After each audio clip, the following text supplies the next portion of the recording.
welcome to today's episode of the Group Therapy Podcast. Today we have actor, producer, writer, director, musician, Tim O'Hearn, or O'Hearn, as we've discussed. Tell us about yourself, sir. I've been doing films, independent acting for about 15 years now. And in various features, shorts, been on some of the reenactment TV shows.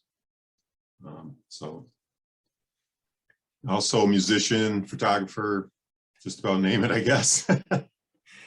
And I've noticed this a lot with independent filmmakers is you have to wear many hats. You got to be the jack of all trades because,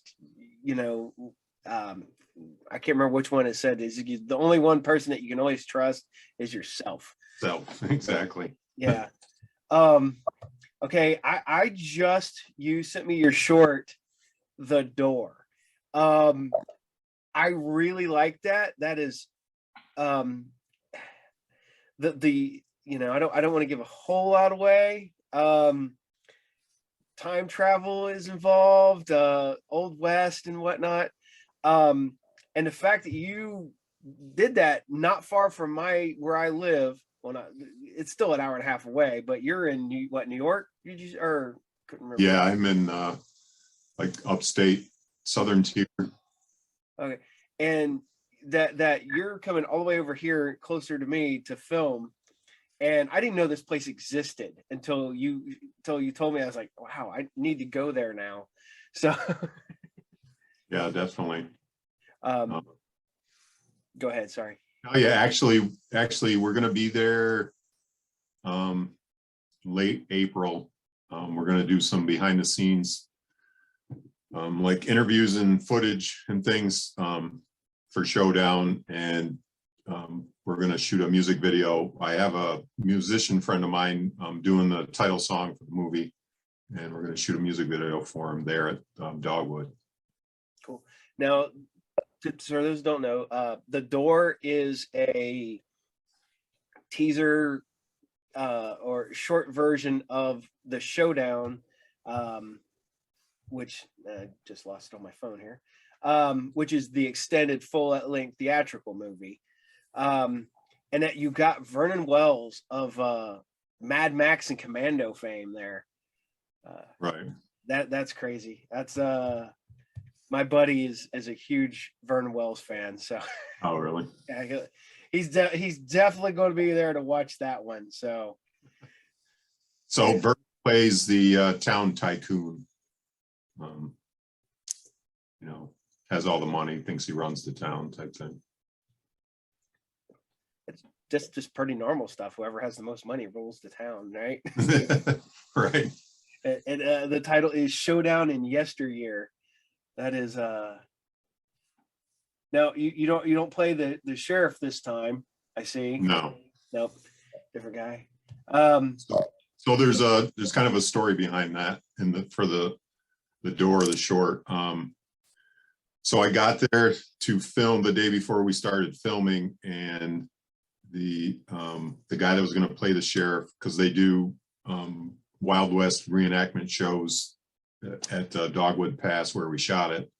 And the guy who was going to play the sheriff fell off the back of the wagon during one of the shows and like busted his face open. He was in the hospital for a couple of days. So again, like you said, kind of many hats. So I ended up stepping up and playing the sheriff in The Door. That's pretty incredible that like I said, I mean, for those who don't know, I live in Ohio. This was filmed near Columbus, and that fact that there is a small Wild West town in near Columbus, Ohio is pretty cool. And it, I mean, from The Door, that's a pretty impressive little area right there. You know how big it is by chance? I'm not sure. All I know is Mike, the guy that owns it and runs it, they're always adding buildings. Like I was there in October, was it? Yeah, last part of October, because a friend of mine from Buffalo was interested in shooting a movie there. So we took a trip down there. And he had put like 2 or 3 new buildings up since the last time I was there last year. Nice. Just, The short is 15 minutes long. What was your shooting schedule like on that? So we were at the Western town for 2 days, and then we took a day and shot all the other stuff at the house and modern day. Cool. Now, like I said, I really like it. It's I'm impressed. That is a well put together short. It's I like the guy that you got as the bumbling Old West geek guy. That so he's the main character in Showdown as well. Same actor. Nice. Oh, there he is. Jeff. Yeah. Yep. Jeff Grinnell. Yeah. He I just love the whole thing with him trying to put the eye patch on and then putting the glasses over there. Yeah, it's I'm not gonna lie. I've known a couple people who like I said, I live in Ohio, small town, but there's guys that I've known since high school, junior high, and they think that they're cowboys to this day. That they're the ones that got the big floor length duster with which I've had duster coats on, but they're never like the cowboy ones with the right straps to go around, cowboy hat, and like it's summer in Ohio, dude.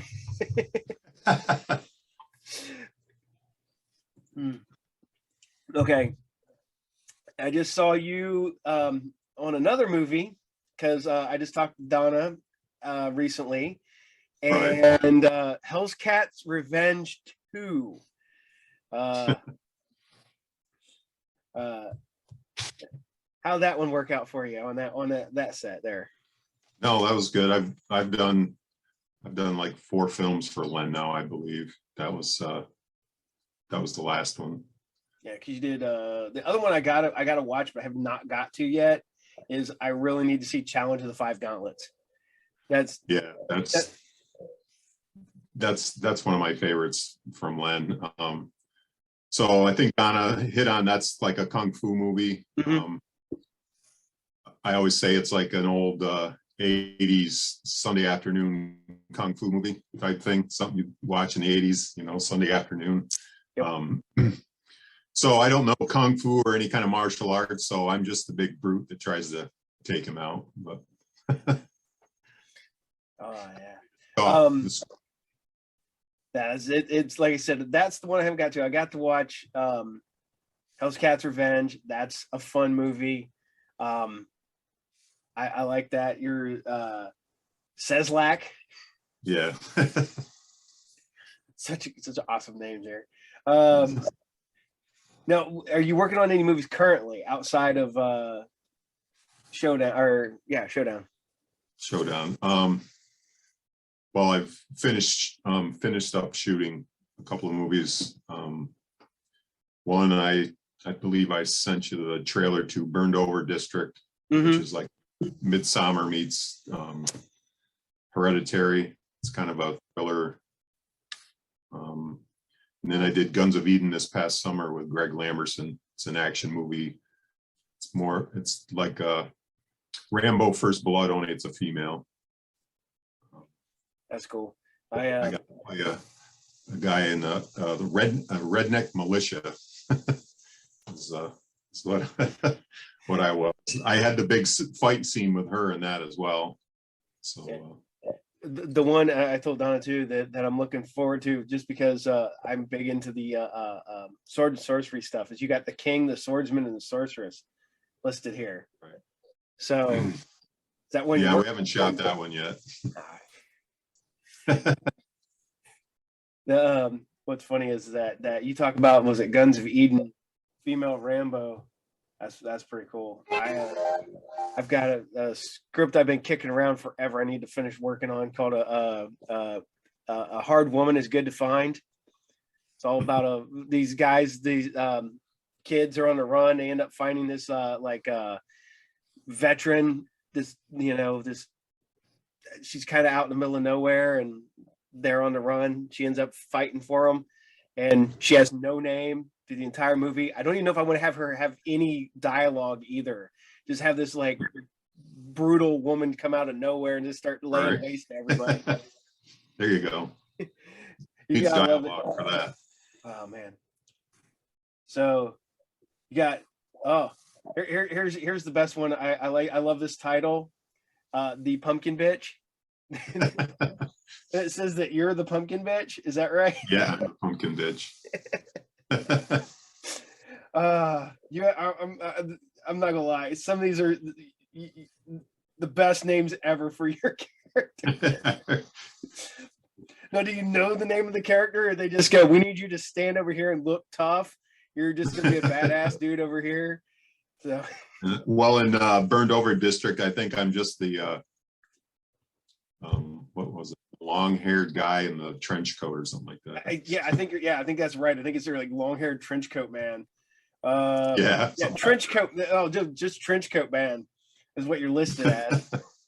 Hey, better than me. I'm listed in. I'm in 2 movies, and I'm listed as office party goer, and the other one's not listed. But the director told me I was murder cult rapist. So 2. I was the second guy, so I was. I was like, oh, thanks. Is that what you think of when you're yeah, okay, but so I was going to tell you one of the other movies I have on Tubi right now that you would probably enjoy is called Killer Rack. And yes, it's about this woman that she wants to have a killer rack, basically. Goes to the plastic surgeon, but her boobs are alive, the new ones that she gets, and they kill people. So Greg Lamerson directed that one, and actually actor friend of mine, Paul McGinnis in Buffalo as well, he wrote it. He had submitted it to the Buffalo Film Festival, the script. Mm-hmm. Greg's one of the directors of that, and it won the best script. And then Greg got a hold of him and was like, we really need to make this movie. So what I call it, the Zucker brothers who did Airplane, if they did a horror movie, it would be Killer Rack. That's the kind of humor it is. So well, I think I saw that on a list of recently. It's like the top 10 weirdest killer movies, and it's like up there with the pants, the car tire, and Rubber, rubber, and slacks, and like deathbed in the lift and stuff like that. But I think I saw that was like the Killer Rack was like number 7 or something, if I remember right. But I didn't know that was yours until like last night when I was going through your IMDb preparing for this. That's what I always end up doing is going through and asking questions about making these movies. And you were in Death House. Yeah. Have you watched that? Huh? Or tried? I've not watched Death House yet, and I know somebody, a friend of a friend's in it too, so it's one of them things. Yeah. Oh man. There's Killer Rack. Your Gears. Yep, Gears. I play a 80s corner rocker, 80s rocker on the corner, kind of like Jay and Silent Bob type thing. Me and another guy blasting 80s tunes on the corner and catcalling women. So I don't know why they cast me in that, but I remember I used to get like that, but the years of having the years of having long hair for me is long gone now. I'm getting, as I tell my now 11-year-old, I was like, before you came along, I used to have hair. So, yeah. and I'm not drinking a beer. I'm drinking an energy drink here. Got dry throat. Yeah, so Evil Under the Skin is on Tubi as well. That's one of the ones that Donna and I were in together. Now, did you? Oh, there it is, right there. Evil Under the Skin. Hey, you're just Matt. You're not... Yep, I'm just Matt. Donna's creepy brother. Now, when did you guys start working together? Is because I've seen your works in several movies together here. So yeah, it's been a while. There was actually a movie that we didn't work together in. It was an anthology, but we had parts in it. Like, it was kind of weird. I didn't even know, I didn't even know that until we met and we're talking and stuff. But so that was called Dead Ink. It was all the films, all the movies, all the shorts in that had to do with tattoos. It's a horror movie. Yeah, there's some pretty stuff in that one. Yeah. Now, what got you started in the filmmaking and acting and whatnot? I mean, I've always been interested in it. I've always been fascinated, even as a kid, on actually special effects, practical special effects. I was always fascinated, on how they do that type thing. I had a subscription to Fangoria when I was a teenager. I think all of us did. You're right. So, and I actually made a little film on 8mm when I was like 13. It was kind of my rendition of I Was a Teenage Frankenstein. So, but yeah, it was later when I actually started getting into acting and stuff. A friend of mine was like, hey, they were shooting a movie up in Buffalo. She's like, because she played in a punk band as well, and our band used to gig together, and she's like, you should get into acting, like this type thing. So I don't know, that's kind of how it started. And then from there I ended up getting a headshot done and got hooked. So is acting, which is your first love? Is it the music? Is it the acting? Is it the directing? Or not your first love, but your main love right now? I don't know. Right now I've been getting more into production end of things, writing, and doing my own films. I think there's more inner enjoyment in that, as far as, that's your film, like, yeah, not just something you acted in, but it's something that you made, basically. So yeah, because I can definitely see that, because that's more of you in it than right. And your vision than you being in somebody else's vision, and Right. I can definitely see that. Now, is music? Yeah. Oh, sorry. No, go ahead. Is music your first love? You just said you were. Yeah, I've been playing drums now for 40 years or so. And it runs in the family. There's actually 5 drummers in my family. So, that's a loud house. What's that? Does that have to be a loud house? Well, not all of my immediate family. My cousin Cindy is a drummer. Her dad, my uncle, is the one that really got me interested in it. And then I have 2 nephews that play. One actually plays for the Oak Ridge Boys right now. Cool. He's been with them for 3 years, 3 or 4 years.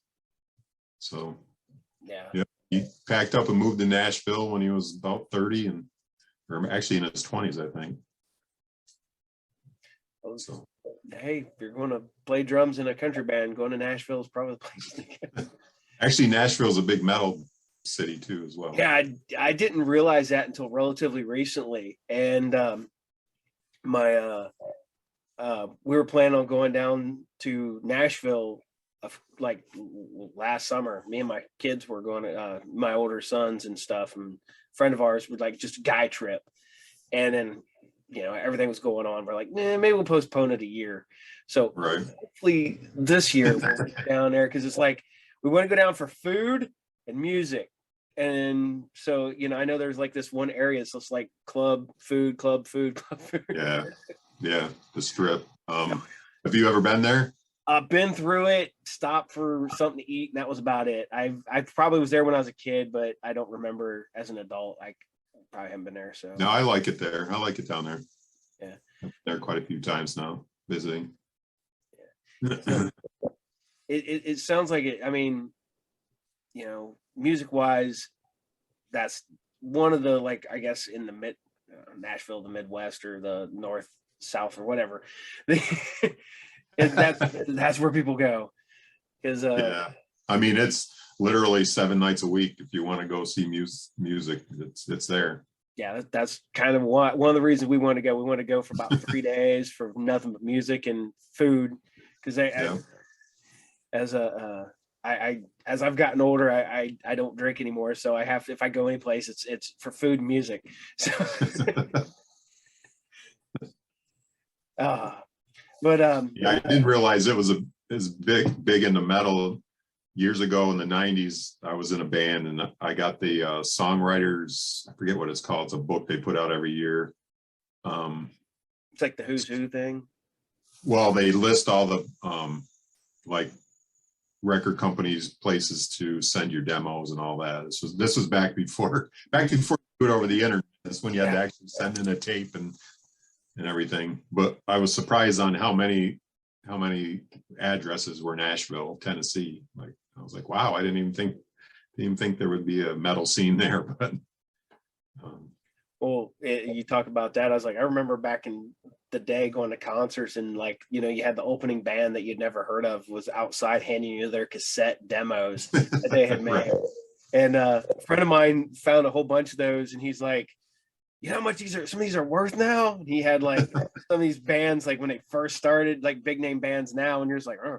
So I go literally digging through my cassette tapes that I still have floating around. I'm like, man, I got a crap load of demos for bands I've never heard of again. Yeah, I still don't know who they are. Still don't. Did they even? I actually got on the computer and like looked some of them up, and one of them actually had done something, but they not under that name.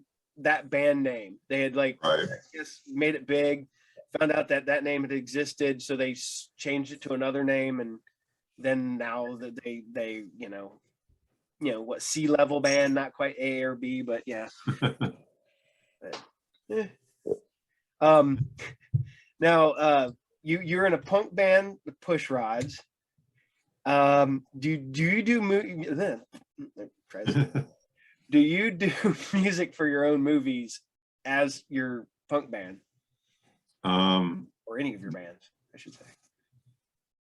No, we haven't really, well, actually, so I can't say that. So not for my movies. Actually, we wrote a song for Marcus Cook, who's a filmmaker, great special effects guy. That's his main thing. I don't know if you know who he is. He's done quite a bit of stuff. Name sounds familiar. Koch is the last name. All right.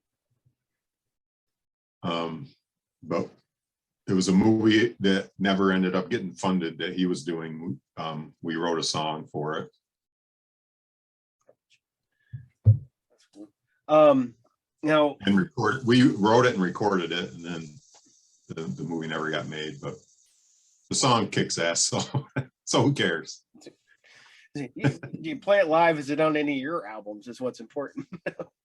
Yeah, it is actually, and we play it usually. So now, you got a punk band. You said you did metal, and I always ask this: what was the name of your first band? The first band, first band, or yeah, consider a real band. Okay, both. So like if you made one in junior high, because of course those names are always horrible, and then the one that you actually like, your first band where you like were legit trying to put forward effort and stuff like that. Trying to think of the first one, the name.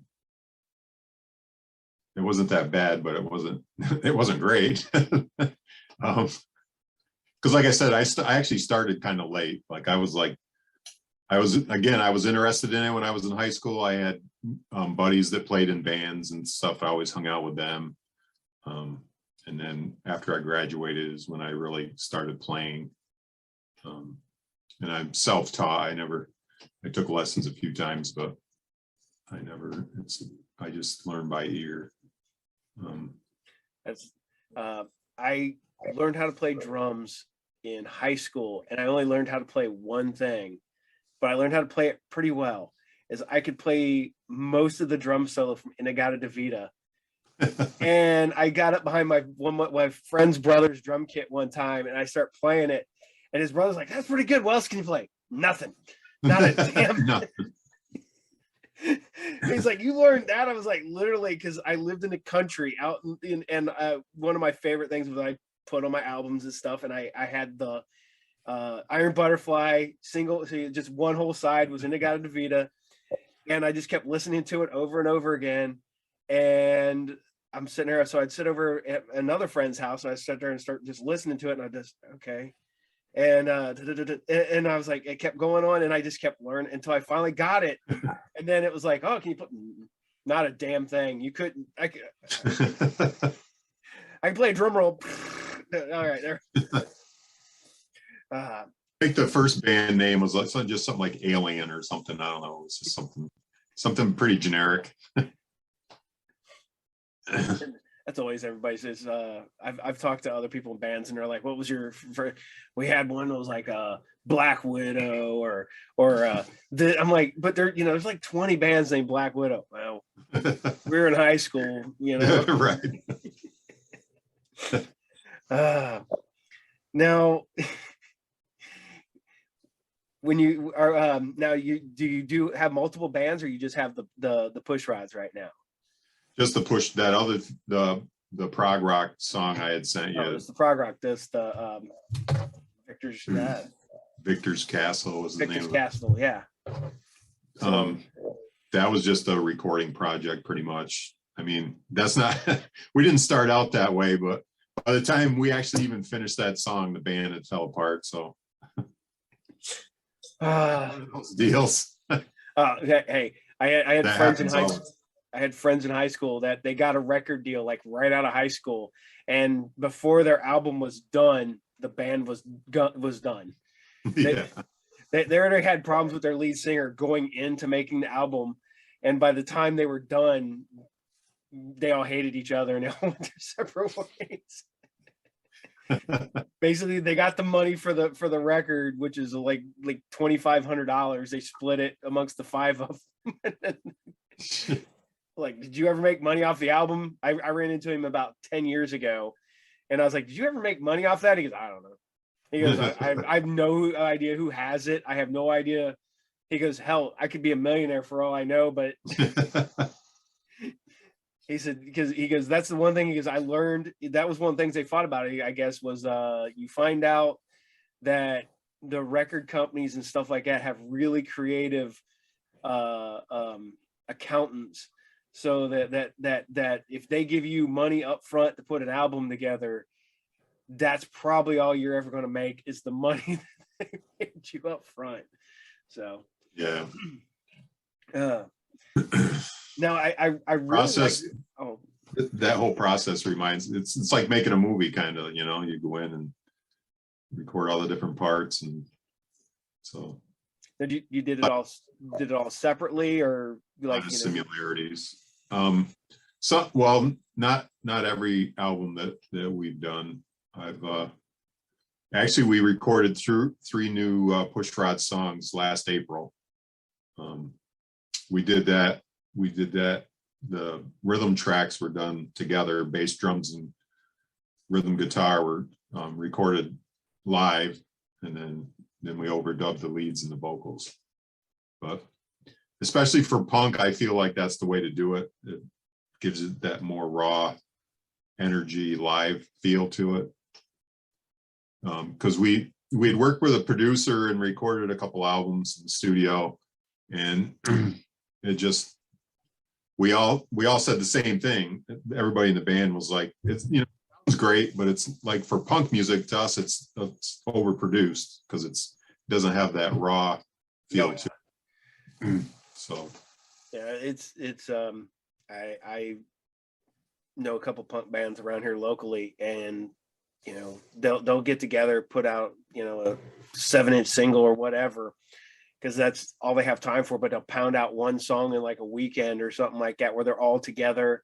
They all record it. It's not like they got the lead guitar over here recording the lead track. You got the bass. You got this, and this. No, it's just 4 guys together, pounding it out, playing, and then record it, put it out. Right. And yeah, we did the 3 songs in a weekend, basically like a day and a half. Like I said, we did the rhythm tracks live, and then just tracked the vocals and the leads. So yeah. Joe, just lost my train of thought. Sorry. No, which do you find easier? Do you find movie making easier, or like going into or recording or playing music? I don't know. I'm a wreck when I go into track drums, to be honest with you. Like, but usually, I mean, I go in prepared. Like when I go in to track my drum tracks, like I'm usually 2 to 3 takes at the most, and I'm on. And when we recorded those other ones with the producer, like I played to a click track, which I had never done before. That took some getting used to. Like when I first tried doing it with the producer, he worked with me. Like I couldn't hit the broadside of a barn. I couldn't hit the beat for nothing. Like keep it with the track. You gotta understand exactly what that is. Like, but once I got it, I got it. Like, so. Now, we've talked about this with other people, with the age of streaming and like basically instant gratification and stuff like that when it comes to movies. Now, music, you said you just put out three, and you put together 3 songs. Now, are you going to try to put that out as a thing, or are you just going to let the 3 songs like hit the internet and go from there? Or, well, two of them are on Spotify. Okay. Well, and I sent you the video that we did for the one. Yeah. So that's, I mean, I don't know. We're not. Yeah, I don't know. That's tough. Like the other guys wanted to do CDs, and I'm like, nobody buys CDs anymore. There's no money in CDs, because once you right, that's what I'm saying. Like I said, we could spend the money, but we're not going to get our money back. That's for sure. No, and theoretically, you can do, you can print on demand. So if you guys are at a show, if you're doing a show, you can literally go to your computer, pound out the 100 copies in a few hours, and take them to your show, and paper envelope them up and hand them out, because then you have next to nothing in them. It's not like you have to print up the sleeve. You got to put them in a jewel case. You got to print up the CD itself, and so yeah. Well, and they do make, so you can buy these they're like little cards, and they have, it's like buying an MP3 basically, like when you buy an album and you get if there's a code on it. Yeah. I've gotten a few of them at shows. Yeah, and then people can buy them for a couple of bucks. And now I've seen these, and I don't know if you've seen these. They're business cards, but they're made of like a thin plastic, and it's got, essentially, you flip the little piece out and you can plug it in your computer, and it's got like a little USB jack in it, but your business card. So you can, because I used to get them things sent to me all the time for my business, because I ordered some business cards, so the company would send me all the ads after that. And I was like, man, that'd be kind of cool, I guess, if you're, a filmmaker or something like that, or a musician, because you can put a couple songs on it. But here's my card, check it out, when stick it in your computer. right. And all right, now here's where we start getting some of the interesting questions. I get to do an extra couple questions for you, because I always do the I'll do the movie one first. Money's no object. Who are you hiring for your movie? Oh man.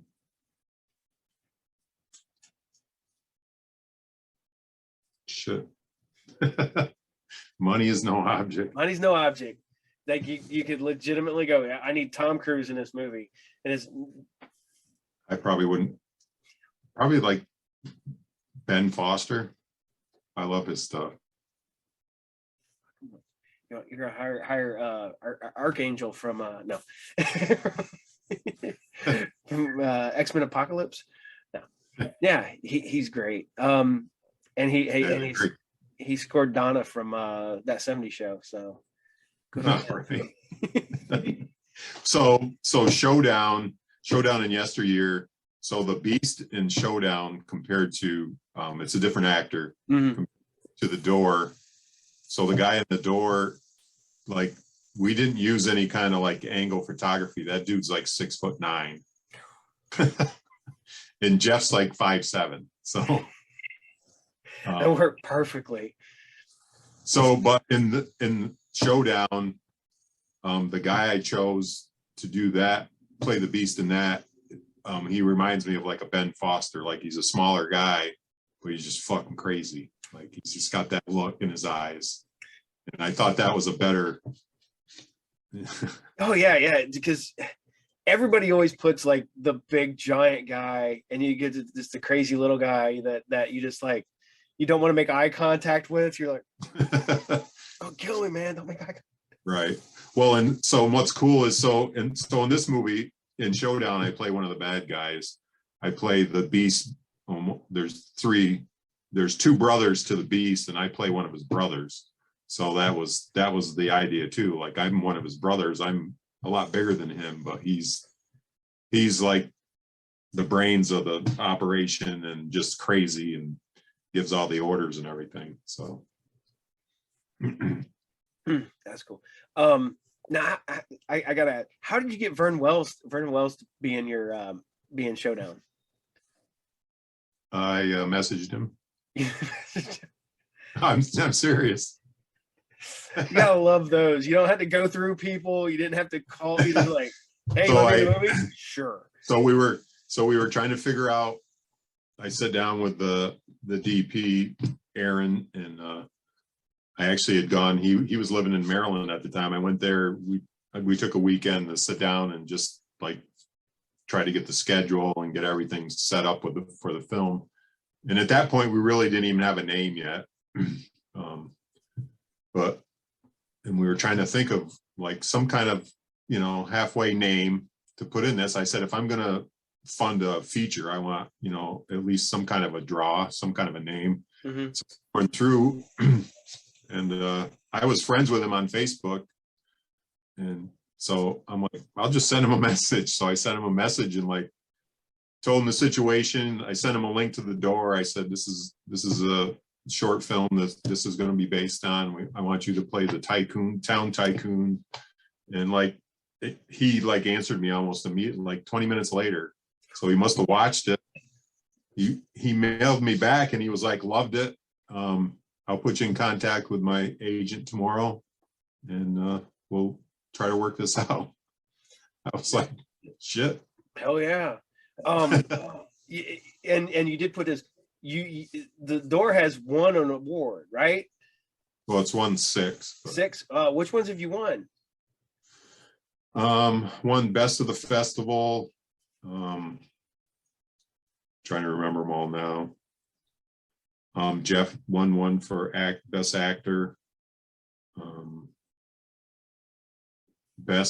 Usually Best Fantasy. It's won a couple of Best Fantasy films. Nice. Shorts. So. No. Did you back that one yourself? Did you raise money? Did you do like a Kickstarter or anything like that with that? For which one? Well, both of them actually, I should say. The Door and Showdown. No, I financed both of them actually. Cool. I tried to get some backing for Showdown, but didn't happen. So. Yeah, I feel in some ways I feel that's better because I make all the shots now. Like nobody can say anything. Nobody. That's my movie. It's my money. It's so. You can go. I'll take my ball and go home. As I've said before, I you know, at the beginning of the pandemic and stuff like that, I just finished a script. I was going to start shooting my first movie myself, and everybody's like, "Oh, you should have done this. You should have done this." I was like, "Yeah, if I screw this up, it's all on me. If I fuck up a movie, it's going to be my fuck." I was like, you know, that way I don't have to answer to nobody, because everybody's like, "Well, you can get, man, I'd throw money at that," and I'm like, "Yeah, but then I'd have to answer to you for the money that you." I mean, I had a little help with Showdown, but for the most part, I'm financing everything, and everybody's been great to work with. So it's the same team as the door, like the same guy shot it, all that. So No, there's another question I asked. Do you have like all your like friends and family that are like, "Hey, you're doing a movie. I'm not doing nothing. I could be." well, so I always have everybody here. I always have friends and people here that are always like, "Hey, I want to be in a Western." And then I'm like, "Well, come to Ohio." They're like, "I'm not driving to Ohio." I'm like, "You don't want to be in a Western." I don't blame them. I live in Ohio. I wouldn't care to lie. So shoot out of town. That way nobody will. So nobody will ask you.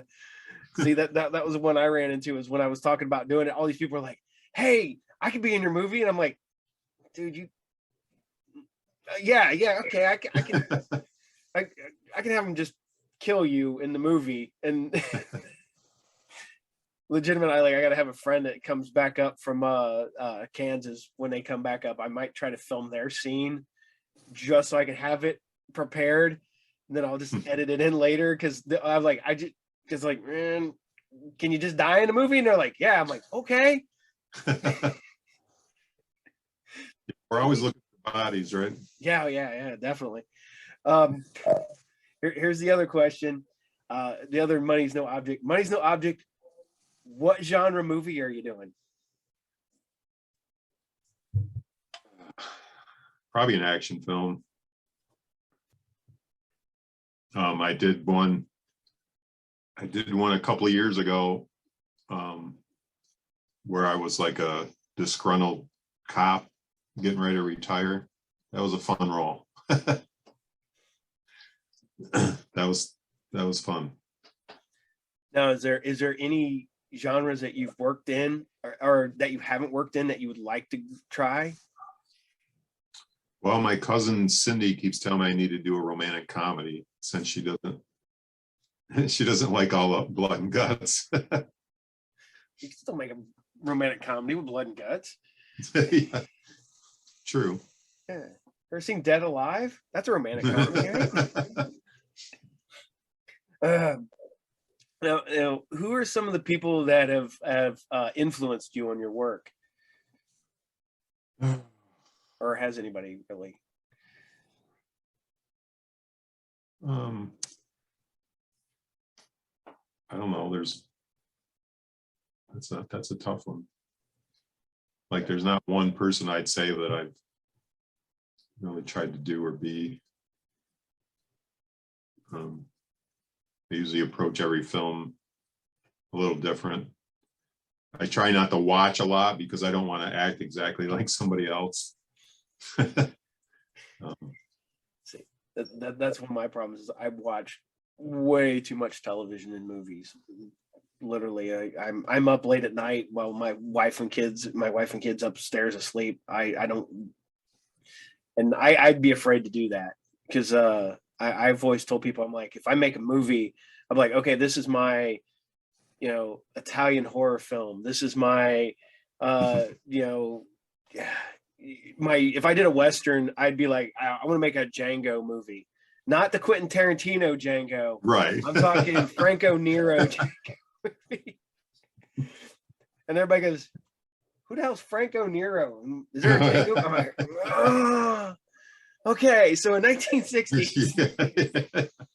Yeah. No, I mean, I watch a lot of movies and TV as well, but I don't know if there's really any like one person or people that I mean, that's like asking me my favorite band. Like there's so many bands I like. I was like, which genre, which version? I was like, if you want stoner metal, it's this band. If you want prog rock, it's this band. If it's this band, now, like I said, do you ever go into a movie, like when you're putting a movie together and be like, okay, like, you know, with Showdown or whatever, have you ever gone in and go, yeah, I want to make a spaghetti Western, or I want to make you know, a 80s slasher film, or I want to make a, you know, do you ever go in with like that kind of a feel while you're making a movie? So, so The Door actually was an idea me and a friend were working on. It was going to be a horror movie with the same, almost, you know, the same type of premise. Mm-hmm. But then I actually acted in another movie that was shot at Dogwood, and I got to be friends with everybody and friends with the owner. And I was like, then I started thinking, I'm like, how about if we take that premise and this guy wants to be, you know, a cowboy and ends up in an old West town, since now I have access to this place. So Now, are the extras and whatnot, are those part of the people like the stage show? You said there's a stage show that goes on there? yeah, yeah, most people in so in The Door, it was me and the Beast, I think, were the only people that don't work there. Everybody else is part of their show during the weekends. Cool. So that was another reason why I wanted to shoot there, because that I didn't have to worry about wardrobe, costuming, set dressing, like, and trying to do, and I know trying to do a period piece is like a lot harder than people think. Like that's, oh yeah, I was trying to make a movie set in the 80s, and I had a friend of mine who makes movies locally. He goes, no, he goes, you know how much it could cost you to just try to make it look like the 80s? And he's like, I was like, wow, man, I could totally do it, man. I got enough you know, see this shit back here. I was like, I could totally make it look like the 80s. He goes, no, he goes, yeah, for you. He goes, but you're gonna have a girl lead, you're gonna have this, you're gonna have this. And I was like, he goes, it gets expensive. Everything else. Like, oh man. I was like, yeah, I can go get my Camaro out of the garage, so I gotta that's not a problem. But he goes, yeah, he goes, when you start getting into wardrobe and you know, like you're doing a Western, so you're gonna have weapons and, you know, horses and stuff like that. I was like, that's gotta be stupid expensive, but you're filming in essentially a pre-made set, you know, what it is a set, because it's a stage show. And so pretty much all that goes away at that point, right? Well, a lot of it. So for The Door costuming, but for Showdown, I had to rent costuming because there was more people involved, more people that didn't work there and have their own costumes. I mean, it could have been a lot worse. Like it wasn't that much out of the budget to do that, because it wasn't everybody. It was just probably, I don't know, probably like 5 to 8 people that I had to essentially rent costumes for. But now, did you? Yeah, everything else was provided again. You know, the horses, the town. So. And what you said, since it's a stage show, I mean, I'm sure all the prop weapons and stuff like that would be a cinch, because it's already there. I mean, I'm not gonna lie. Yeah, like I said, that was one of the main reasons I shot there initially, was all that was available. I was like, you ain't gonna find that. No, it's tough to come by. So yeah, that's an amazing kit. Especially because, you know, I'm shocked that, because I've talked to other people that make movies kind of locally, and I know one guy who's made a Western, and I look back at this, I'm like, man, knowing that that's this close to where, you know, all this, I'm like, man, you're telling me these other guys ain't filming Westerns? It's got to be, you know. Like I said, before I met you, I was like, it's an hour and a half away from my house, there about maybe between an hour and a half to 2, and didn't know it existed. Now I'm like, man, I might have to make a pilgrimage over there this summer take a Right. look. So Yeah. Like and I know there was some lady out of Columbus that shot a film there, and then the other one I was in that hasn't been finished yet. He's still working on post and a lot of effect stuff. But I'm not sure if, well, I think a few other, like the more that place gets known, the more that comes up, like people contact him to shoot and do other things there. no, So no, you're well, it says you're what? Your IMDb says 6'2". yeah. Yeah. Did you have any problem getting costuming for your Wild West gear, I guess? Not other than the fact that the shirt that she provided me was only a large. I put it on and right up my arm it went. I'm not even a tall guy. I got long arms, man. That sucks when you gotta go for it's like, what? Oh, wait a minute. Hold on. Now with making a Western, you've got, like I said, all the prop weapons and stuff. And do you ever have somebody just, get really kind of nervous around? Well, you got your set people, so they'll be really cool. I mean, completely know the weapons and stuff like that. Now, any of your cast that you've brought in have any issues with trying to film with the prop guns or anything? No, there wasn't really any issue. I mean, we made sure, we went through everything, made sure everybody was aware. I mean, we used blanks for some of the scenes because they used those at the for the shows. We went through got everybody together and went through the whole safety thing about those and stuff. You still don't point them right at somebody. Yeah. It's all filmed at angles, man. None of the guns. Make sure you're more than 3 or 4 feet away. You can still get hurt. It's still. Yeah. It's charged there. There's just nothing that's supposed to really come out other than the wadding. But yeah. So I'm getting up there, and I remember what was it? Can't remember his name. You remember the TV show The Voyagers, where the guys are traveling through time? That's what killed the main guy.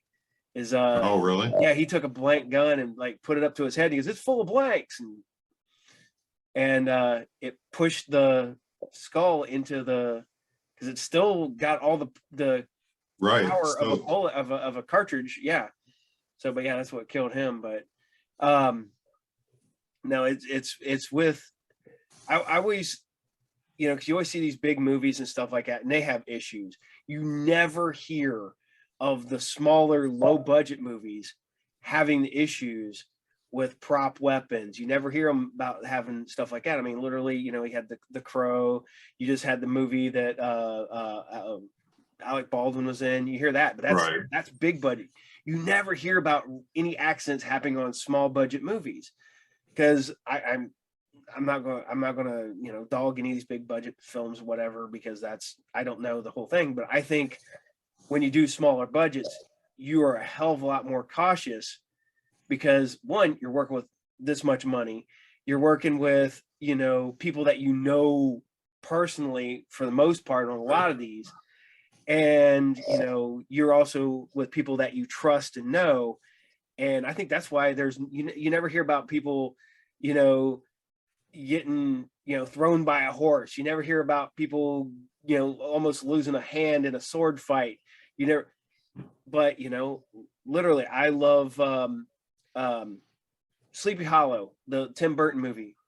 I mean, freaking Casper Van Dien almost lost a thumb in a sword fight. You don't hear about that happening on low budget movies, because these guys are like, be safe. They're, it's not. So I have that love for low budget movies because, well, one, I love lower budget movies because I think that they have more heart and more passion behind them. But I think that you get a closer knit group of people, and it's all about worrying about each other which Right. when you get guys who, you know, "Oh, I'm never met this guy before in my life," you know, accidents happen, unfortunately. So, Right. Yeah. And I think so doing a low budget movie, you're more apt to go, I ain't doing that shit. I ain't making enough money. Screw that. Yeah. You want me to do what? I ain't doing that shit. I ain't jumping off that building. Hell no. Now, is anybody thrown through a plate glass window in the Western? Because that's that is a trope for every Western I think I've ever seen in my entire life. No, we didn't do that. Uh-huh. And somebody's got to get dragged behind a horse. Those are the two big ones in like every Western. Well, this is more like Back to the Future. Well, even Back to the Future, he gets dragged behind a horse. You know, you should have rented a DeLorean for like one day and just have it drive by. Or just have it parked in a shed so they drive, you like ride by, and if you look, there's a DeLorean. True, that would have been kind of a little Easter egg in there. Yeah. Yeah, I've talked to other people about this with doing movies. Do you ever put Easter eggs from your previous movies in any of your other movies? Like sneak something in, just kind of hide something, see if anybody ever notices? No, I don't think we've ever done that. Okay. I mean, we've done stuff like use a poster from another movie, just, you know, it'll be in a couple of shots or something. It'll be on the wall in some shot, but nothing like certain scene or something. All right. Now to go back to that, to the money's no object, I guess, but it's not really. You can tour with any band, because who are you touring with? Oh my gosh. I'm gonna tour with them.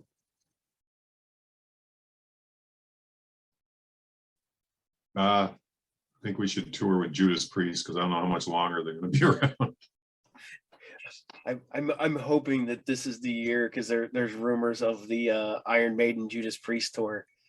So yeah, they've been saying that for 40 years. Yeah, but they're all getting towards the end, so they got to do it soon. Right. It's like I was supposed to take my son to go see Ozzy's farewell tour too. I was like, here's the thing, Joe. And he's like, what? I was like, I saw Ozzy on his farewell tour of one. I saw him on a No More Tours tour in '92. So, but I have my son Joe is like my I guess I wouldn't say mini me, because he's my height and he's, you know, he's an adult, but me and him are really close, and I got to take him to Slayer's farewell tour.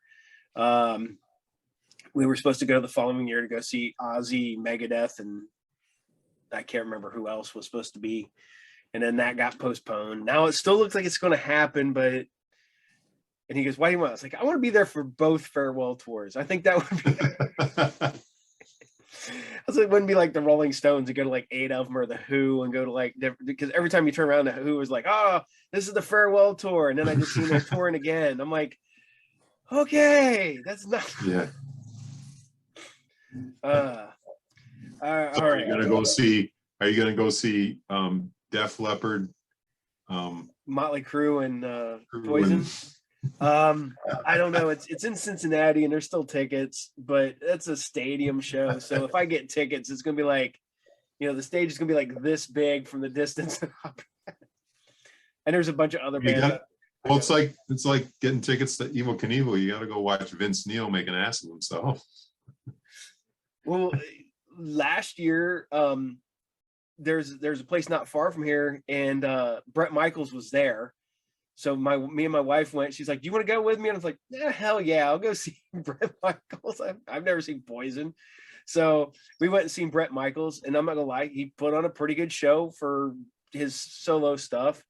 I got to take my son to go see King Crimson. Oh man, what else did I go see last year?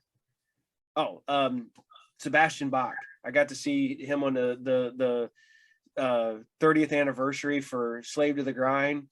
And I'm laughing at my wife, and she goes, "What?" I was like, "I saw Slave to the Grind the first time. That's the last time I saw Skid Row." I was like, "I saw him open, or Pantera open for Skid Row, and then I've seen Pantera like 9 times and Skid Row." All right, if you could go back and go see any band play, who are you going to try to go see? Go back. If you like at any, like me, if I could go back and see any band that I've never seen, as I would like to go see like Metallica in like 1986. Yeah, I could deal with that. I don't like them anymore. I don't like them anymore at all, but I'd go see them back then. Yeah. Oh yeah. Well, we have the ongoing joke is like, because a guy my wife used to work with didn't discover Metallica until like 20 years ago. And I was like, man, how do you get into Metallica in that era? I was like, this is weird, man. I was like, I've been listening to Metallica since junior high, and it's like the Black Album came out, and I was like, so this is how it dies, huh? And then a friend of mine bought me Saint Anger one year, I think for like my birthday or Christmas, and I was like, this might be the worst thing I've ever heard in my entire. No, I can't stand the sound of his drums on that. It's fucking horrible. Oh, it sounds like he's beating on a garbage can. Yeah, exactly. So, now we have the ongoing joke that unfortunately somewhere out there somebody's favorite Metallica album is Saint Anger. You're like, really? No, yeah, it's funny because I mean, I listened to Load and Reload, and I didn't think those were bad, but I thought they were 2 just mediocre albums. And I thought if they would have taken the good stuff off of one, the good stuff off of Load, and the good stuff off of Reload, and they put them together, they had one great album. Instead, they had 2 mediocre albums. Right. And and I'll argue with my wife till the day I die. I think the same thing with Guns N' Roses and Use Your Illusion 1 and 2. I said that could have been 1 phenomenal album or 2 mediocre albums. And she's like, I like both those albums. I'm like, I'm saying you can't like them. I'm just saying they're not that good as a whole. But if you would have taken them and streamed them down, you would have a great one. So, and I got to ask you this. Where do you stand on this one? We have the ongoing thing is that the only thing that everybody can agree on the planet is that Appetite for Destruction is the best Guns N' Roses album ever. Well, I'm not a huge Guns N' Roses fan, so yeah. See, but that's just you don't even have to be a big fan, but if because it used to be Def Leppard, we had an ongoing joke that we can all agree that Pyromania was the best Def Leppard album. And then somebody goes, no, I like Hysteria. I'm like, damn it. You ruined the whole entire game. Actually, I think Run Through the Night's better. Huh? Oh, yeah. Run Through the Night. Those first 2 albums are stupid good. And then when you realize that they're like 16, 17, and 18 them together, you're just like, how? Really? Well, I've seen them open. They opened for Blizzard of Oz back in 81 or whatever, 80 or 81. Yeah, I didn't realize. I don't think until after the show, after I saw that how young they were. Like, forget which guitar player was. He always played the big Destroyer body. That thing was bigger than he was. Like, is that the one that passed? Yeah, I was going to say, right? I think that's the one that died. Yeah. Yeah. Well, back then that thing was like. Let's like. I watched a documentary. Have you watched that documentary on drummers on Netflix? No, I haven't yet. Actually, I keep forgetting about that. I got bored one night, and I'm just sitting here like bagging board my comics and stuff and putting stuff away. And I put it on, and I'm like sitting there listening to it, and they're talking about John Bonham, and it's like realizing how young Led Zeppelin was when because the only really veteran of the group was Jimmy Page, and all the rest of them were these relatively young guys. And you're like, man, these guys are like early 20s, and they're putting out freaking rock and roll, and you're like, how the hell did you get that? And yeah, it's a really good documentary. It has all these drummers talking about, you know, what influenced them and stuff like that. And it has a genre, all different, you know. Right. Yeah. Now, going on that, is there any genre of music that you like to play that you haven't played, or that you just like to like stick your toe in or try out? Well, I mean, I've played just about everything like that I want to. It was funny when I first started playing, when I would go up north where I grew up, I would sit in with my uncle's country band, but I would sit in and play like Johnny Be Good or something like that. That's, you know, a little more rocking. I have a friend of mine. He's in a Iron Maiden cover band, but there for a while he was touring in a country band. He goes, that pays the bills. He goes, but I'll still go. Right. Yeah. And I end up doing comic book shows. I end up running into a guy who was, I think he was a guitar player for a pretty big country band. And I know it's probably isn't right, but I'm going to say it was Brooks and Dunn or something like that. And he was just like their touring guitar player, because they had a session guitar player come in. Right. He goes, my regular band, my real band, he goes, it's metal. He goes, but he goes, you know, they're like, hey, we need somebody to play guitar on this tour. And he's like, oh, how much does it pay? And they're like, oh, okay. I can play Brooks and Dunn for that kind of money. Hell yeah. He goes, I'm not gonna lie, he goes, it's fun being on stage. I played guitar and I got paid really good to do what I like to do. He goes, maybe not what I want to play. He goes, but I still had fun. So, and I got to see the world. So yeah, there you go. Yeah. But I guess, you know, if you want to play and you want to have fun, you got to go where the money is for some time. Well, it's kind of funny how I ended up in the punk band, because I never even listened to punk before I started playing in the band. This friend of mine who knew the people in the band, come up to me and he's like, hey, I know this punk band, they're looking for a drummer. And he's like, I know punk's not your thing, you're more of a metalhead, but he's like, you know, hey, check it out. So I met with him and showed up for practice, and first thing that caught my eye was the guitar player singer. He's like, I don't care what you do, just be in time with everything, because it's all original. I never heard anything before. I just showed up and jumped in, and I was like, wow, this is kind of fun. Like, I don't have to think about all those odd timing changes and shit. I can just play and have fun with it. So yeah, it's there's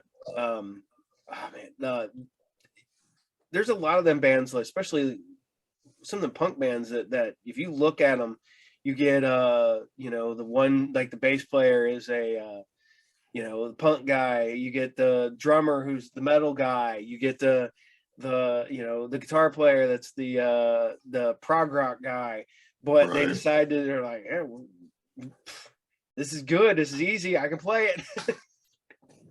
well, and our stuff isn't really like just straight 4/4 like a lot of the punk stuff. The one that's why it kind of works, because I add a little more depth to it, some different timings and stuff, not just straight 4/4 times blast beat through songs. So yeah, it's I mean, the song you sent me, I thought it came off as a what is it? It's not. It's like punkabilly. It's that mix between rockabilly and punk.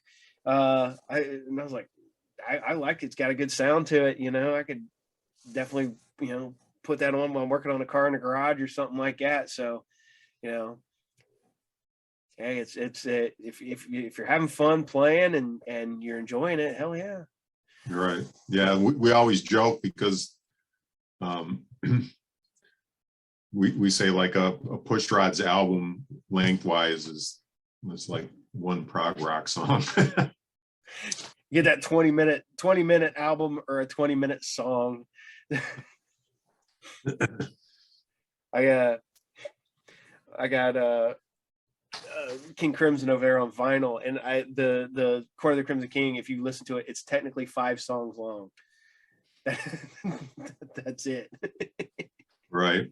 And they're like, no, it isn't. I'm like, yeah, well, each song is divided into sub songs, but it's one big song. Or like we were talking on line the other day about Dream Theater, and I have I cannot remember what Dream Theater album I have now, but it's on cassette, and it's one side is 3 songs long, the other side of the cassette's only 2 songs long, and it takes up the entire cassette, so it's still like 70 minutes long for right. I was like, man, I used to love the shit out of some Dream Theater, and now that they're I guess touring again. That's or supposed to be they're touring right now. Yeah, hell yeah. And then I'm sitting there looking at, so I've got back into vinyl relatively recently, and I'm starting looking because, like you said, nobody buys CDs anymore. So I'm like, shit, there's Dream Theater, and I went to order it, and they're like, out of stock. Crap. So yeah. Yeah, vinyl's becoming a big thing, like the big collectible thing now. Yeah, bands are putting out collectible vinyl and things.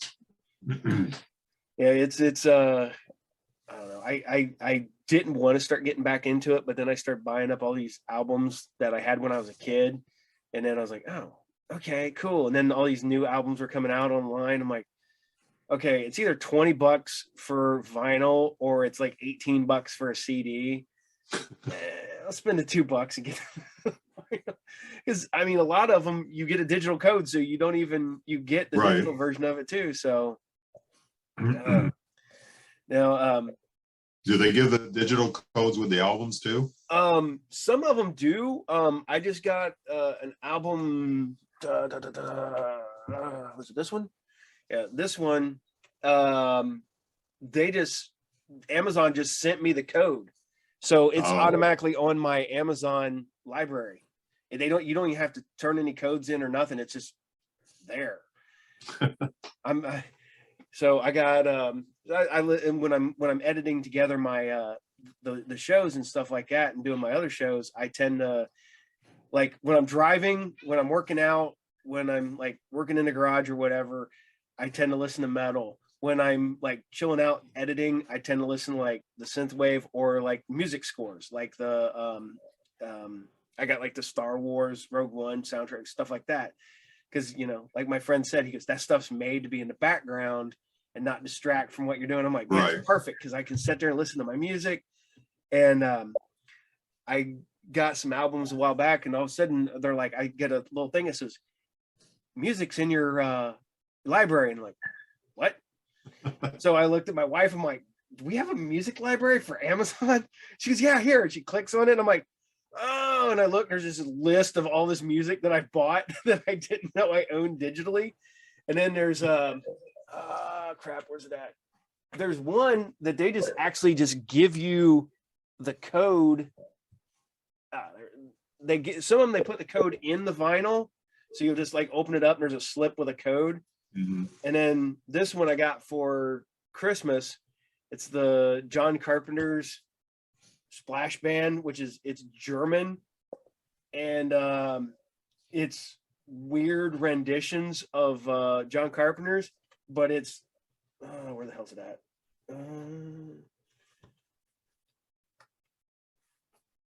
Yeah, comes with the CD too. So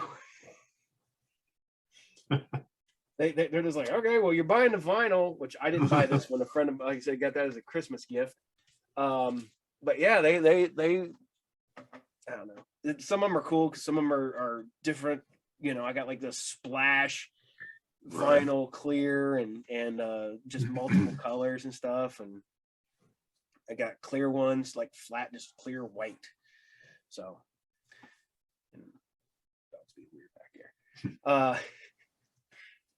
So, before I forget to ask, you said you have 4 movies on Tubi, which is Oh, I have like 1, 2, 3, 4, 5. I have like 6. 6. You have other than that, you know where you can get some of your other movies, like on Amazon or Yeah, I believe some of them are on Amazon. Funny story about Killer Rack. That's one reason why I think it ended up on Tubi, because they kept taking it off of Amazon. They kept taking it off of Amazon because of the supposedly the content. And it's like, have you watched it on Amazon? Like, so that movie, I mean, other than it kind of sounds like, you know, it's nothing but TNA. There's like literally 2 real boob shots in it, and they're quick, like 3 seconds. So well, I know that Amazon 2 years ago now, or year shit. Yeah, about 2 years ago now, they had that big purge where they took almost all of the independent movies off. right, yeah. And I know that hurt a lot of people that I know around here that they're filmmakers, because they had, one guy had like, I think like 5 movies up on Amazon. The other guys had a couple, and he goes, all of a sudden they're just like, oh, they're gone. You're down. And then they got to try to re-put them up, which I know some of them were able to put some of their stuff back up, but like out of like 8 movies, they were able to put back up 3 or stuff like that. So, but no, Yeah, because I was going to do that with The Door. Try to time it once we get ready to release Showdown and Yesteryear. I was going to try to kind of use that as, a stepping stone. Like somebody watched that, they might, and I would, go on social media and explain that that's what Showdown and Yesteryear is based from and all that. But I think now you can't even put shorts on there, independent shorts on Amazon. So like I said, they cleared out a lot of independent movies, period. So yeah. No, I've talked to people with streaming. Do you look at it as being able to get your product out there to more people, or do you look at it like, is it working for you or against you right now? I don't know. Seems like the only people I know, they'll watch it if it's on Tubi, but they're not going to pay $2 to rent it on the streaming service, which I think's, I don't know, it's crazy. Like, I'll tell my friends I have a movie available, and then they're like, "Is it free?" And I'm like, "Well, no, it's like $1.99." Well, I ain't spending $1. And I'm like, "Are you serious? Like, you won't spend $2 to watch a movie that I was in?" So, another filmmaker, he goes, I want to tell people to go rent my movie on Amazon. He goes, but he goes, I've made more money off of my other movie on Tubi when they bought really? than I've made off of people renting the other movie on Amazon. He goes, so keep watching my movie on Tubi. I Oh, I didn't realize. So you do get. I don't know if it was Tubi or something, but they made more money when their movie went to the free streaming. Like I said, I wasn't sure if it was Tubi, maybe Plex or one of those other ones like that. They made more money when they're for their movie doing it that way than they got for their movie being rented on Amazon. So, because I guess Tubi, Plex, all those they're just always looking for content. So, and they're looking for content that's affordable and that will have people watch it. So they're looking for, horror movies. They're looking for genre movies that, people watch, because like you're doing a Western. So, you always have the older people who, a lot of the, maybe the generation, before us, I'm not sure exactly how old you are, but, that was the age they grew up watching the Westerns on TV. They, stuff like that. So they tend to watch more Westerns. So they're always trying to get that content so that they can bring in the 45 to 60 market. We already got the 19 and the 40, So, you know, stuff like that, because we got horror movies, we got this. So they're just looking for content to make people watch it, because then they make their money on advertisers. They do all that stuff like that. So not exactly sure how it all works, because if I did, So do you know if you can submit your film to them? Because anybody I know that their stuff's on Tubi, they're through a distributor, like their movies. Yeah, I would probably say there would have to be a way you could get a hold of them. I mean, I don't know for sure, but I know that the ones that I know have got a distributor. That's how they got theirs on Tubi or Plex. But I know that there's all these other smaller streaming networks out there that are free, and you know, there's no way that some of these movies that I've seen, you know, outside of, like, you know, they can't have a very big distributor, so they got to be just getting hold of the people personally or whatever. But yeah, I'd assume that if you found a way to contact Tubi or Plex, that there's got to be a way you could get your movie there. I mean, it would make sense to me. So, but yeah, like I said, if I knew, I'd be a millionaire. But I'd have my own streaming service. Shit. Shit, I do all my stuff and put it on YouTube and on Podbean. So literally, I'm paying to keep my just my podcast version, my audio podcast, for like, I don't know, like 20 people that I know that are truck drivers and stuff like that, do a lot of over the road stuff because they listen to me while they're traveling. So I was like, all right, I'll keep it going, because I told them, I was like, oh, I'm just going to go strictly to YouTube. And they're like, no, I listen to you in my car, and I can't use YouTube because that burns up too much of my data while I'm driving. And all right, I'll keep it going. So I keep it going for my fans that fans are probably just friends. I don't that are truck drivers, or they're on the road a lot, travel, you know, whatever. So I keep it going. But I have because my other two shows that I do I always joked around I want to be a horror host, and I was like, but there's way too many of those out there that are far better than I would ever be. So I started. I had a friend of mine. He goes, man, just do what you'd like to do. So I continue doing this, and then I do a Saturday morning cartoon show, which I host Saturday morning cartoons. And then I started finding all these old, well, not old, but these 80s, late 70s, early 80s sci-fi shows that maybe didn't even go a full season, that nobody cares about. So I started putting together a Friday show where I host Friday sci-fi stuff. And it's weird that's really, you know, the Saturday morning stuff's taken off, and now I got people like, man, you should put together a streaming channel. I was like, I would love to, but I'm not going to pay to get the rights to these cartoons and these TV shows just to air them on a Roku channel. I was like, because I cannot afford that. I was like, I do this for fun. I was like, I'm one of them guys that's my wife hates it. I'm a physical media guy. I like to make sure that stuff is still around for my kids and their kids and whatever. And like, you know, there's music that I listened to in high school, these bands that put out like one album. I can't find it. I can't find any of their music online. And it's like, if I still had that cassette, I would have proof this band existed. There's a band called Dead On.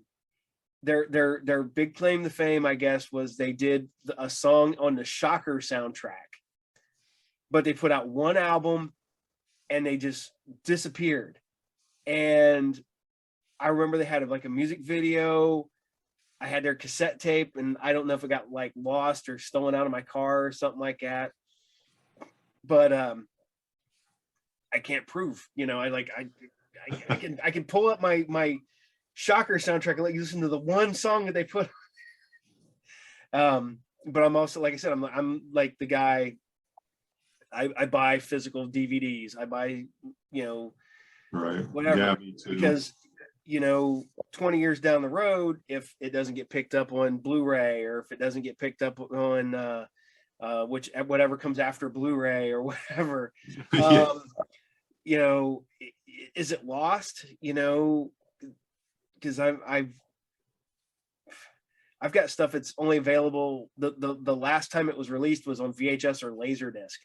So I've gotten, speaking of laser discs, so I, instead of buying movie posters, I buy laser discs and then buy the record album frames, put them in there and then hang them on the wall. Nice.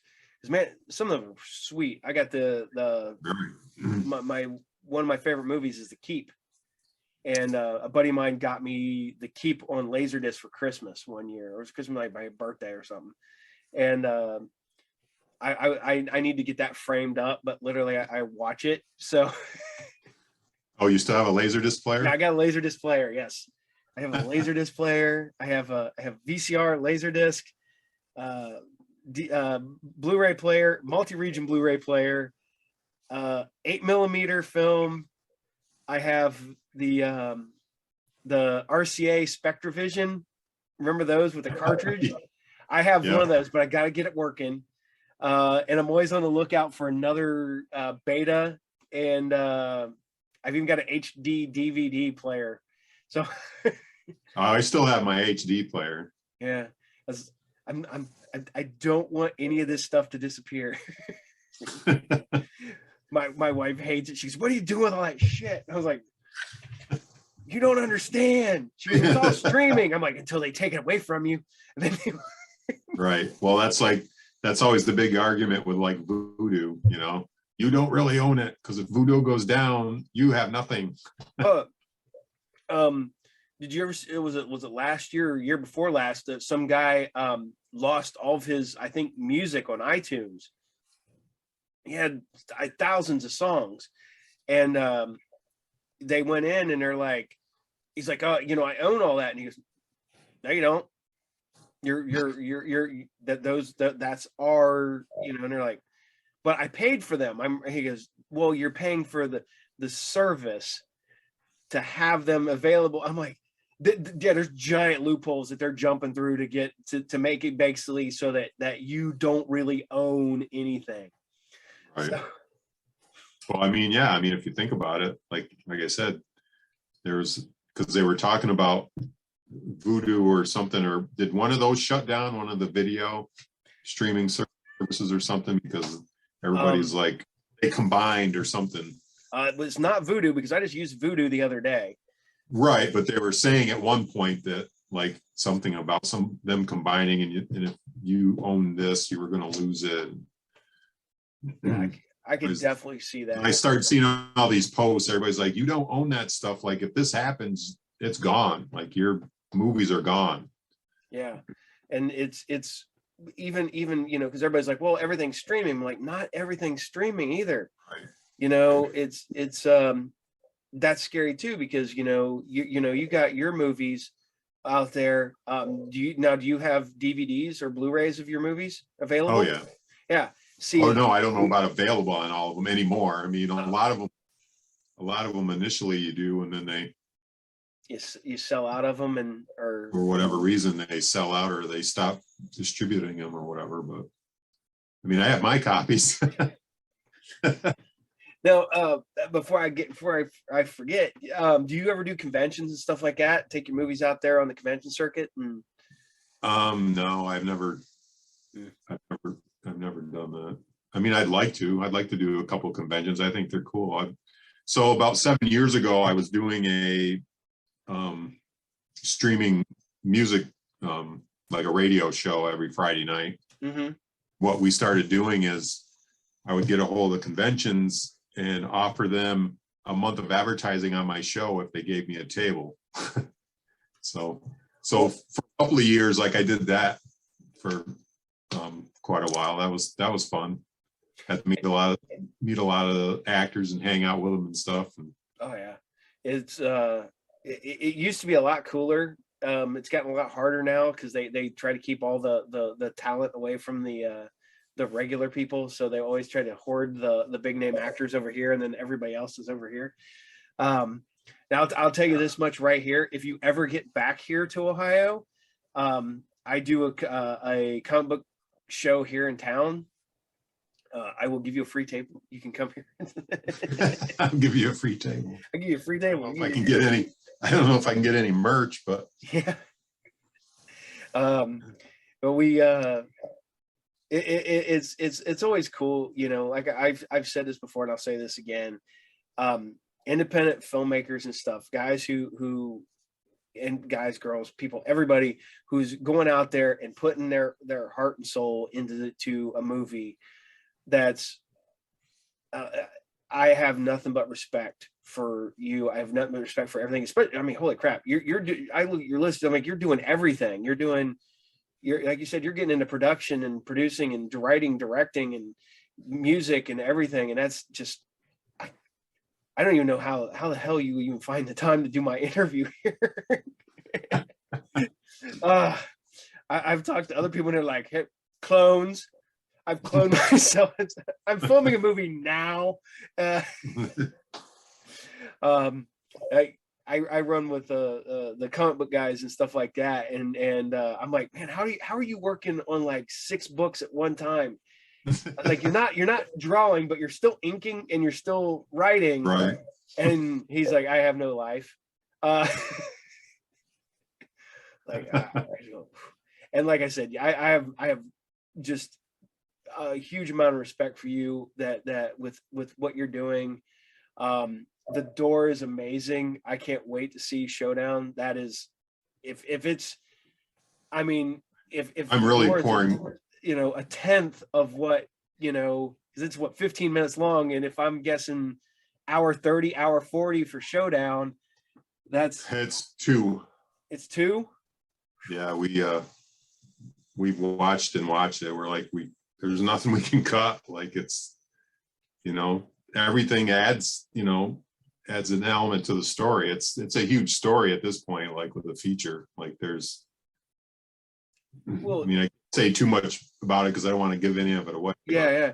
Well, you know, that's another thing about making your own movie, like we talked about earlier. I mean, the only person you have to answer to is you.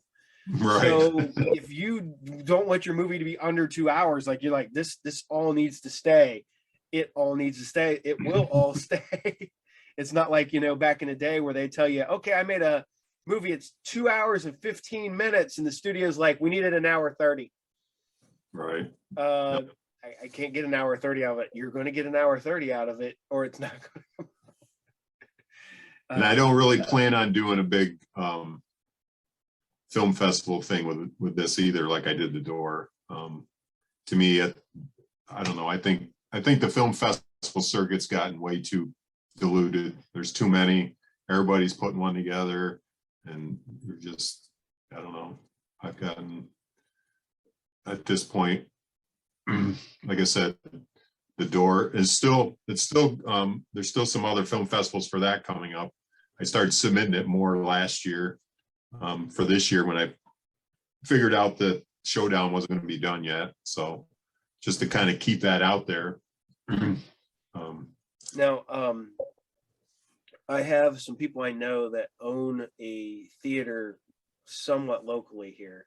I might be able to get in contact with them, get them in contact with you. So maybe when Showdown is done, I mean, it is a hell of a trip, but I mean, maybe we can get it in the theater or something like that for you, if I can maybe work with some people here. So okay, yeah, cool. Yeah. Like I said, in April, I think it's April 23rd, that weekend.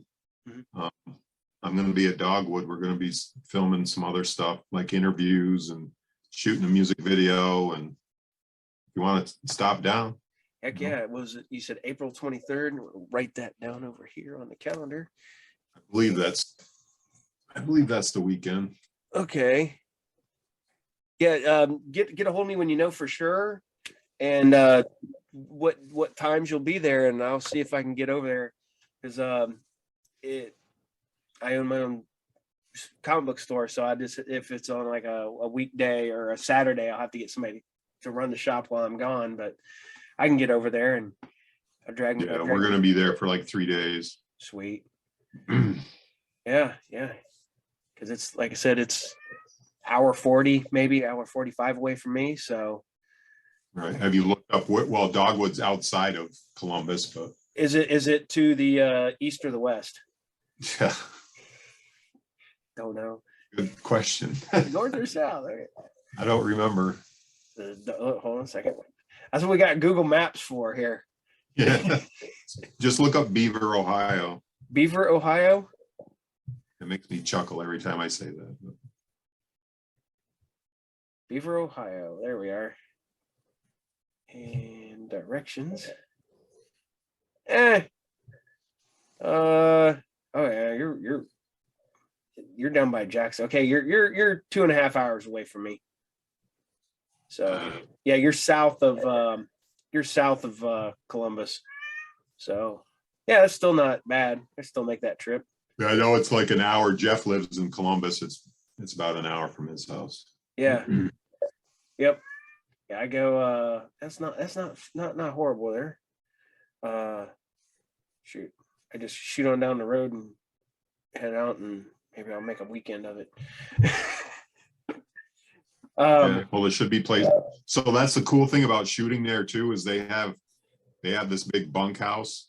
Mm-hmm. So shot the door when we shot both of them. Like I literally lived at Dogwood Pass. Like, so it's like living in the old West. Like you never leave. I'm always on set. As long as you have a real toilet, I'm fine. Oh yeah, they had toilet, shower, fridge, and all that stuff. But how long did the shooting last on Showdown? Oh shit, that was almost 3 weeks. And we didn't. If I ever do another feature again, we didn't have any days off. We literally shot every day. So everybody was getting burnt out by the end. Yeah, I can definitely see that. Definitely needed a couple of days off. Take a break, come back, get the weekend off, and come back. I've had you on here for a while. I don't mean to eat up all your time here. No problem. Like I said, I do appreciate it. Do you have, like I said, anything you need to other movies that you want to tell us about? Stuff that you like, hey, like you said, that there's movies on Tubi. So there's Johnny Gruesome is on Tubi. It's another Greg. I don't know if you're familiar with Greg Lamberson, horror filmmaker at all. Yeah, a little bit. Yeah.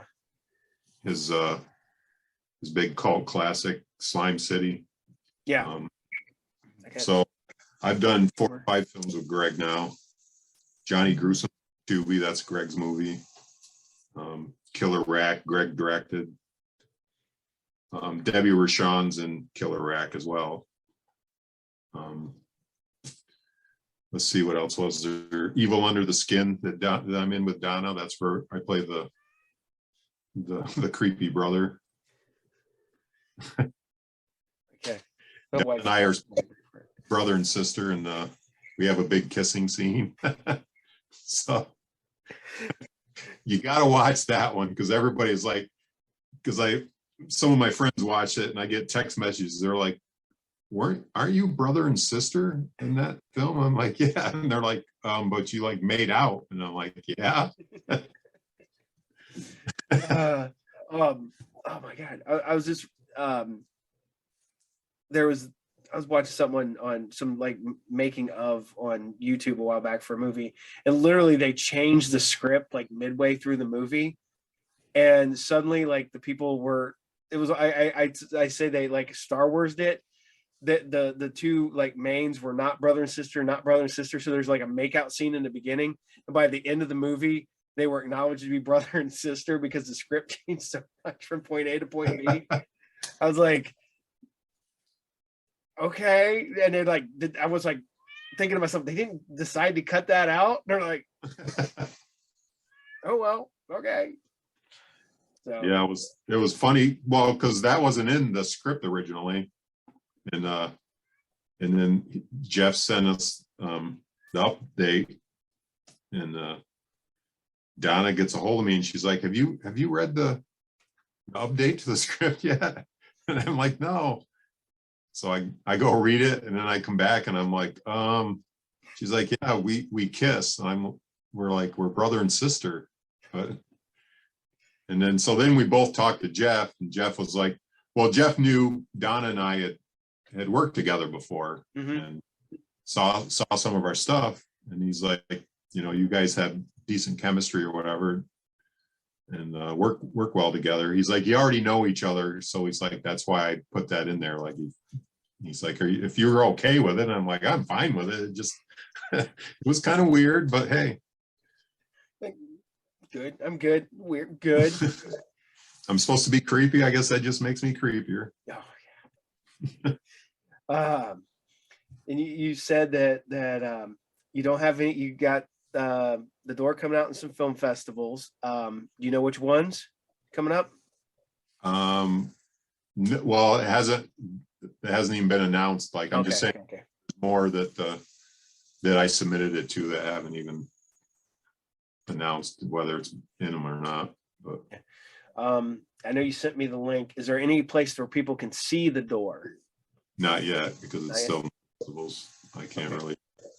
Okay. Once that's over and we get Showdown pretty much locked in and hopefully get some kind of distribution or something, and yeah, I'm definitely gonna basically release The Door to watch either on YouTube or whatever. Are you going to release it as like a special feature on the DVD for the? Yeah, we could do that. We're planning on doing a commentary track for it too. Cool. Because that'll be fun talking about making that movie. I'm a commentary guy. I just love listening to people talk about making their movies, and some of them are just hilarious. I think that any of them that Arnold Schwarzenegger does is hilarious. That was the biggest reason I bought a Laserdisc player back in the day, because that was the first. Yeah. On. The first time I think it was commentary and like the deleted scenes or behind the scenes and stuff like that was that. And then I also remember the extended cut of Terminator 2 and RoboCop were the like the two that made me. And the worst part about it is I don't own either one of them anymore. I think I had to sell them out broke one time. Now I'm slowly trying to get back my collection. I only have like 10 laser discs in a player. So yeah, I sold them. I kept a few of them that I figured would, like I kept The Crow, a couple of the Star Wars movies, stuff like that. I still have the laser discs. I've got Star Wars, Aliens, Blade Runner, Keep, then like stuff like Blue Thunder and then the couple Laserdiscs that came free with the Laserdisc player I bought. So, so I got like oh man, the Robin Williams Robert De Niro movie where he's in a coma. Why can't I think of the title for that? It's probably something stupid right off the top of my head. And that's one of them that I got for free. I've never watched it. It's just sitting on a shelf because I'm like, I can get rid of it. But I'm weird that way. So, is there any way anybody can buy copies of your movies? Do you have anything available, like in your own personal collection or autographed copies or anything like that you have floating around? No, not really. Unless I said, I'm not even sure what's available anymore to buy. I'm pretty sure so there is another anthology I was in. It's called Theater of Terror. Mm-hmm. Really good production value on it all. So I always say I pretty much filled my bucket list. I was a vampire, I was a Bigfoot character, and in one of the movies in Theater of Terror, I'm a werewolf. So nice. I got to do it all. I joke around that I've gotten too old now to play in most of the movies my friends put together. I was like, so I want to be the old guy or the weird guy at the beginning of the movie that tells all the kids they're going to go die. Yeah. So I was like, you find me a gas station, which I found a gas station. So if I could just get them there, record it. And I was like, you could put that at the beginning of all your movies. He's the weird guy coming out of the old dilapidated gas station going, Where you going? You kids are all going to Yeah. die out there. Just that's way it's that way you know that that's the same universe. All of these people exist in the same universe because of the gas station guy. That's my one goal. That's the last thing I need to do. I've been in a movie. I'm happy. That's one thing I wanted to do. Now, if I can do one where I'm just the weird guy at the beginning of the movie, I'd be great with that. So, all right. Now it's the other one is, did you do any autograph? Do you do like people can contact you to get like DVD signed or anything like that? Sure, if they want to send it, Okay. pay for the shipping and stuff, no problem. Cool. All right, sir. Well, I appreciate it. I do. And really, seriously, Kat, go play. That'll be fun to get edited out. It was funny though. He come right up. He's like, she is 90% of the time she hides away from everybody, and now she wants to be super friendly, wants to sit on my lap and everything else. Hey, that right, Lucy? Yeah. Okay. Where's your sister? Yeah. Wife's cat, wife's dog, my cat, nowhere to be seen. So, like I said, I do appreciate everything you do. Being a low budget filmmaker I mean, there's got to be a lot. And like you said, you're doing directing, writing, producing, music on top of everything. And I said this once, I'll say it again. Don't know how you have the time. I don't either sometimes. I was like, that's why I tell people, that's why I don't go to bed till 2-3 o'clock in the morning, because I got to get stuff done. So, right. I do appreciate you like I said, the door is for a short, that is an amazing piece. I really enjoyed it. I'm gonna go watch some other stuff. Like I said, Hellcat's Revenge was fun. I'm gonna try to get time to watch Five Gauntlets, or you know what I mean. Yeah. And then I'm gonna start going through, because now I gotta find Killer Rack. But like I said, I appreciate it. I do. No problem. I don't think you guys get enough credit, because this is not, as I've said to other people, this has got to be like your passion. I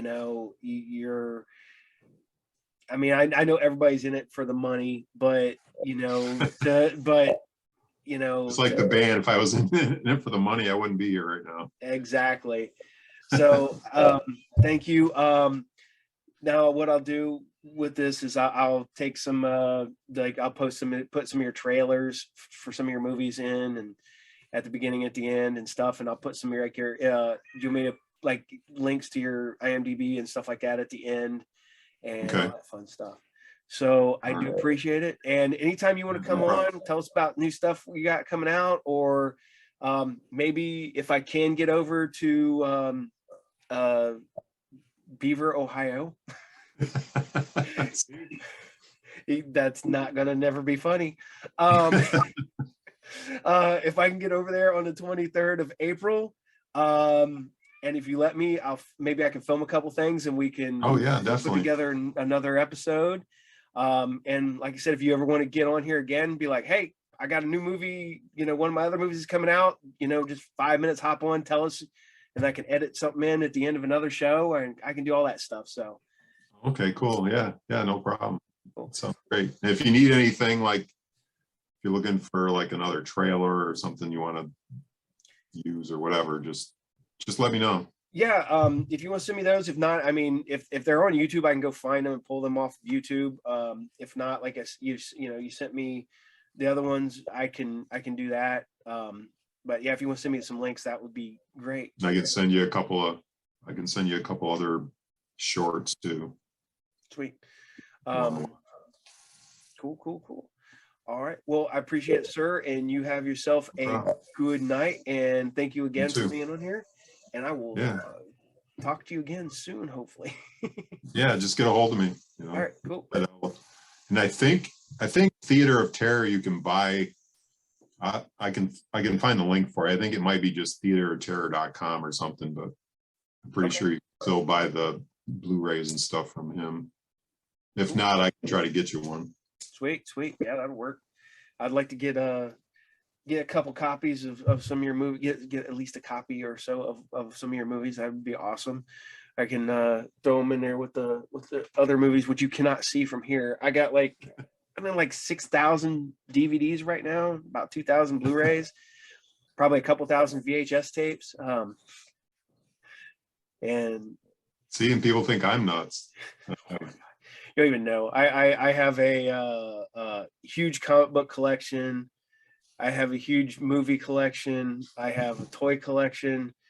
And I told my wife, she's like, well, what are we going to do? You know, she goes, when you die, I'm selling all of this, right? She goes, I'm paying the house off. I'm going to buy the car off. And I'm like, yeah, but you're going to have to fight with my son, Joe, because my 22-year-old, he's like, I'm not going to get rid of anything. He goes, I'd probably just make it like, you want to see the 1980s, come to my house. You can see. And I was like, I know, Joe. Holy crap, kid. But he's, and then, you know, like I said, music. I got a ton of music, CDs, vinyl, cassettes. I even got a reel-to-reel that I got recently. So, because I don't have enough, evidently. I'm legit trying to buy a warehouse. Yeah, I don't have the room for a lot of that shit. That's my problem. I don't have the room I have for the stuff I do have. My wife had to finally start looking at me and going, no, you're not buying that. You're not buying that. If you buy that, you got to get rid of this. So I went to buy a car a while back, and I couldn't sell my van fast enough to be able to buy the car. And she's like, no, you got to get rid of one before you can get another one. And I'm like, all right. Because she goes, there are 2 Camaros out in the garage that need to be worked on. And she goes, you're not, I was like, well, I don't have enough room in my garage. I was like, once we get the shed built, we can put everything in the shed, and then I can work on the cars again. I have a 78 and an 82. So, but, oh, man, now I definitely got to go. Dog wants out. So, will you take care, sir? And okay, I will talk to you later, man. Have a good one. All right. Yep, you too. Thanks. Yeah.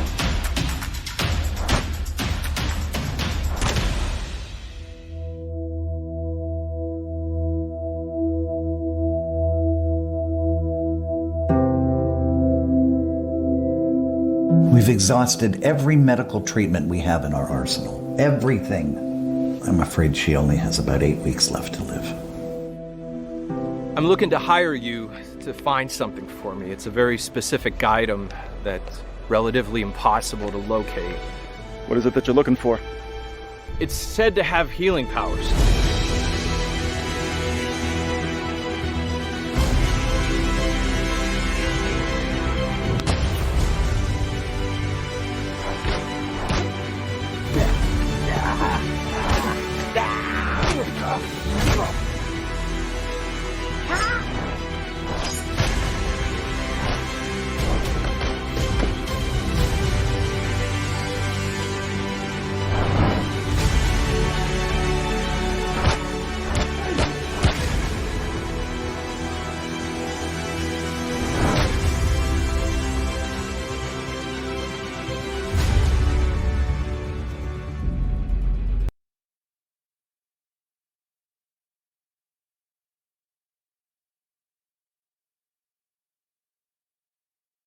Good morning, Mr. Rockwell. Oh yeah, Betsy, you're in early. Good morning, Mr. Rockwell. Wow, Sandy. Looking as lovely as ever.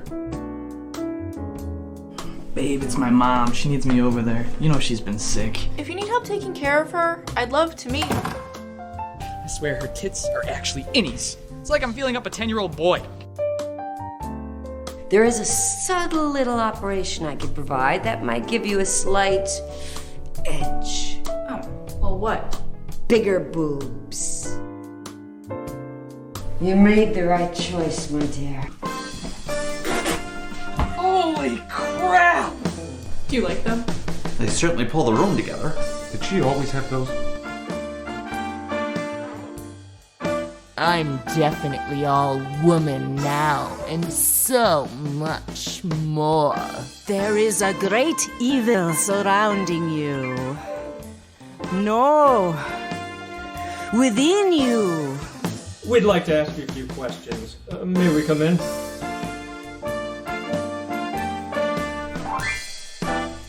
I have a set of fun bags with the hunger for human flesh.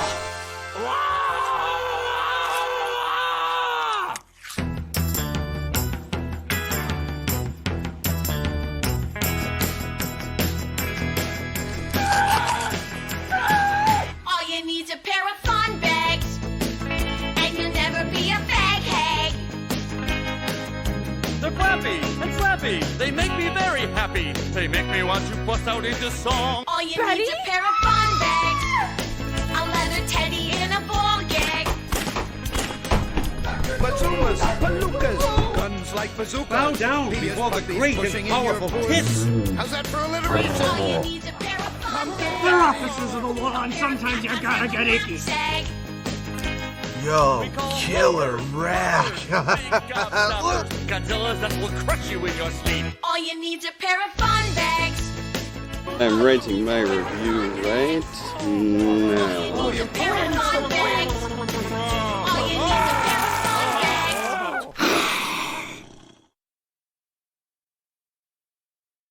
We'd like to thank Tim for coming on tonight onto the podcast. I will put all Tim's information, put some of his trailers and all that fun stuff in here. As always, Group Therapy is brought to you by RU Game, the best comic book collectible all around geek shop located in Pick, Ohio at 124 North Sunset Drive, Pick, Ohio 45356. And as always, watch me every Friday for Sci Fridays at 8 p.m. Eastern Standard Time, and Saturday Morning Serials, 8 a.m. Eastern Standard Time every Saturday. And as always, you guys have a good night. Take care, and I will see you next time for more Group Therapy Podcast. Later.